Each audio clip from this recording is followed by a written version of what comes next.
데카르트는 이야기합니다.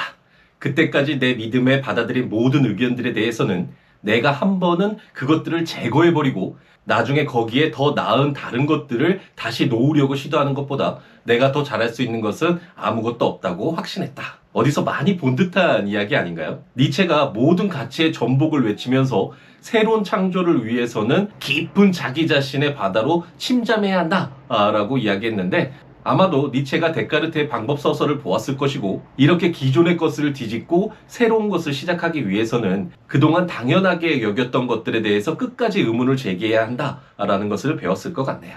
어쨌든 데카르트는 기존의 믿음에 대해서 의문을 가지고 자신의 길을 가보자 라고 결심하면서 이야기합니다. 나는 어둠 속을 홀로 걸어가는 사람처럼 아주 천천히 가자고, 모든 것에 조심하자고, 그래서 아주 조금밖에 나아가지 못한다고 해도 적어도 넘어지는 것만은 제대로 피하자고 결심했다. 내가 시도할 작업의 구상을 마련하고 내 정신이 해낼 수 있는 모든 것의 인식에 이르기 위한 참된 방법을 찾는데 충분한 시간을 들이려고 했다 라고 말하면서 자신이 선택한 방법론을 소개하는데요. 첫째는 내가 명징하게 참이라고 인식하지 않은 것은 어떤 것도 결코 참된 것으로 받아들이지 않는 것, 다시 말해 속단과 편견을 피하는 것이라고 합니다. 예를 들어서 우리는 똑같은 태양을 본다고 생각하지만 우리 눈으로 보는 태양은 너무나 작은데 반해서 망원경으로 보거나 지구를 벗어나 태양을 본다면 엄청난 크기로 태양이 우리에게 다가오겠죠. 이처럼 우리가 당연하다고 생각하는 것들이 모두 거짓일 수 있기 때문에 끊임없이 의심해야 된다라고 생각을 했는데,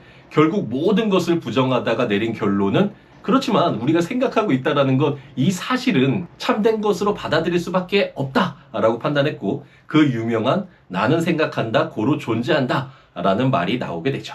둘째는 내가 검토한 어려움을 각각을 가능한 만큼, 그리고 그 어려움들을 가장 잘 해결하기 위해 요구되는 만큼 작은 부분들로 나누는 것이라고 하는데, 이것은 우리가 경험을 통해서도 충분히 공감하게 되는 내용인 것 같습니다. 변호사 업무를 할 때도 어떤 사안 전체에 대한 결론을 내리지 말고 사실관계와 법리, 판례 등을 구분해서 따로 정리해가면 훨씬 수월한데, 이처럼 진리를 찾겠다라는 등의 포괄적인 문제풀이보다는 그 문제를 구성하는 각각의 부분들을 나누어서 해결해 나가는 것이 도움이 되겠죠. 셋째는 가장 단순하고 가장 쉽게 인식되는 대상들에서 시작해 조금씩 계단처럼 가장 복잡한 대상들의 인식에까지 올라가기 위해서 내 생각들을 순서에 따라 인도하는 것입니다. 종합의 규칙이라고 할 수 있는데, 스피노자가 에티카에서 우리에게 쉽게 인식되는 정의와 공리들로 시작해서 점차 복잡한 명제들을 입증해 가는데, 당연히 데카르트의 세 번째 방법론에 영향을 받았기 때문이라고 짐작해 볼 수 있을 것 같습니다. 마지막 네 번째는 내가 아무것도 빠뜨리지 않았다고 확신할 정도로 완전한 열거와 전반적인 검사를 어디서나 하는 것입니다. 어쩌면 가장 중요하면서도 소홀히 하기 쉬운 부분이라고 할 수 있는데요.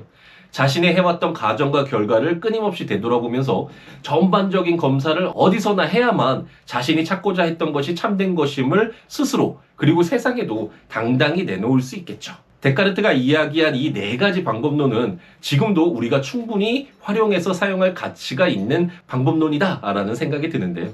끊임없이 의문을 갖고 문제에 접근하고 한 번에 모두 해결하려고 하지 말고 작은 부분들로 공부의 범위를 정하며 쉽게 풀어지는 문제부터 시작해서 점차 복잡한 문제들로 접근해서 종합을 하는 과정을 거치고, 마지막에는 빠진 부분이 없는지 꼼꼼하게 검토를 하는 것은 어떤 공부를 하든 꽤 유용한 공부 방법이 될 것 같습니다.